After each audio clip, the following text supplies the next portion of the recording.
अब सवाल ये उठता है कि क्या बाबा सिद्दीकी ने सलमान खान के करीबी होने की कीमत चुकाई है? क्या सलमान का जानी दुश्मन ही बाबा सिद्दीकी का कातिल है?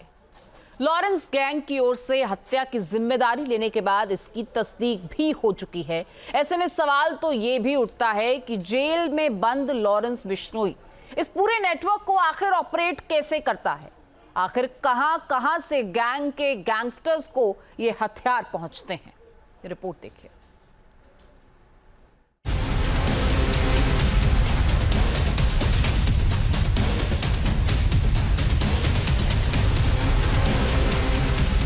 सलमान से दोस्ती तो लॉरेंस से दुश्मनी। लॉरेंस ने जेल से करा दिया मर्डर।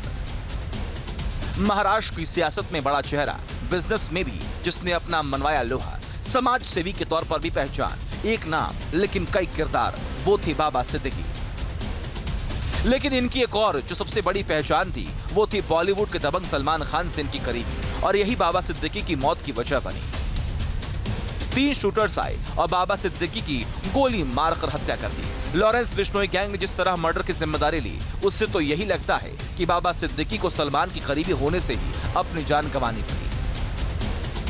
ऐसे में सवाल ये कि लॉरेंस बिश्नोई जेल में रहकर कैसे साजिशों को देता है अंजाम, किसी के मर्डर की कैसे करता है प्लानिंग, जेल से गैंग को कैसे करता है ऑपरेट, गैंग में किसे कहां की मिली कमान, और गैंग के गैंगस्टरों को कहां से पहुंचते हैं हथियार।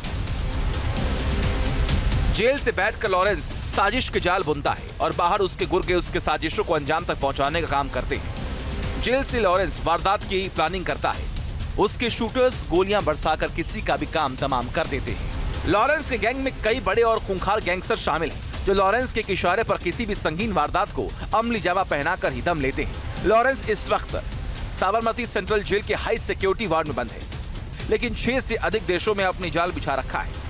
जेल से ही वो अपने दुश्मनों की सुपारी निकालता है। जेल में बैठे बैठे ही वो करोड़ों की वसूली करता है। एनआईए के पास लॉरेंस बिश्नोई की पूरी क्राइम कुंडली मौजूद है, जिसमें उसके पूरे काले साम्राज्य का जिक्र है। चार्जशीट के मुताबिक लॉरेंस बिश्नोई का गैंग तेजी से बढ़ा है। बिश्नोई गैंग ने छोटे मोटे अपराध से क्राइम की दुनिया में कदम बढ़ाया, लेकिन अब पूरे नॉर्थ इंडिया में बिश्नोई गैंग पैर पसार चुका है। बिश्नोई गैंग में 700 से अधिक शूटर हैं, जिसमें 300 पंजाब से जुड़े हुए हैं। बिश्नोई गैंग ने करोड़ों रुपए रंगदारी से कमाए हैं और वो पैसा हवाला के जरिए विदेश में भेजा गया। बिश्नोई का गैंग कभी केवल पंजाब तक सीमित था, लेकिन अपने शातिराना दिमाग और अपने करीबी गोल्डी बराड़ के साथ मिलकर इसने हरियाणा, दिल्ली और राजस्थान के गैंग से गठजोड़ किया और इसे बड़े गैंग में तब्दील कर दिया।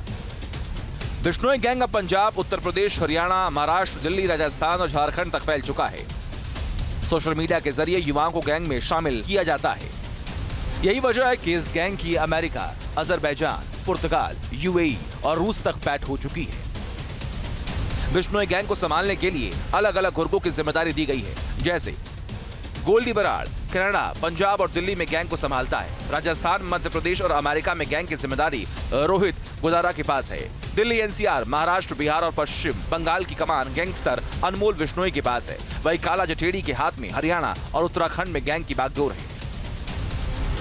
और पूरे गैंग की रिपोर्ट सीधे साबरमती जेल में बंद लॉरेंस बिश्नोई को दी जाती है। बिश्नोई गैंग के पास हाईटेक हथियार जिनके जरिए शूटर्स बड़ी वारदाती कहानी लिखते हैं। ऐसे में जानना भी जरूरी है कि गैंग के पास ये हथियार कैसे पहुंचता है। गैंग के पास हथियार मध्य प्रदेश के मालवा, यूपी के मेरठ, मुजफ्फरनगर, अलीगढ़ और बिहार के मुंगेर, खगड़िया से आते हैं। इसके अलावा पाकिस्तान बॉर्डर से लगे पंजाब के जिलों में भी गैंग के पास हथियार मुहैया होते हैं। पाकिस्तान, अमेरिका, रूस, कनाडा और नेपाल से भी गैंग को हथियार सप्लाई किए जाते हैं। लॉरेंस बिश्नोई जिस किसी को भी अपना दुश्मन समझता है तो वो और उससे गुर्गे उसका खात्मा करके ही दम लेते हैं। इस गैंग ने कई ऐसे वारदात को अंजाम दिया जिसने सनसनी फैला दी। Team news nation. News nation अब व्हाट्सएप पर खबरों की ताजा अपडेट के लिए न्यूज नेशन के इस क्यूआर कोड को स्कैन करें।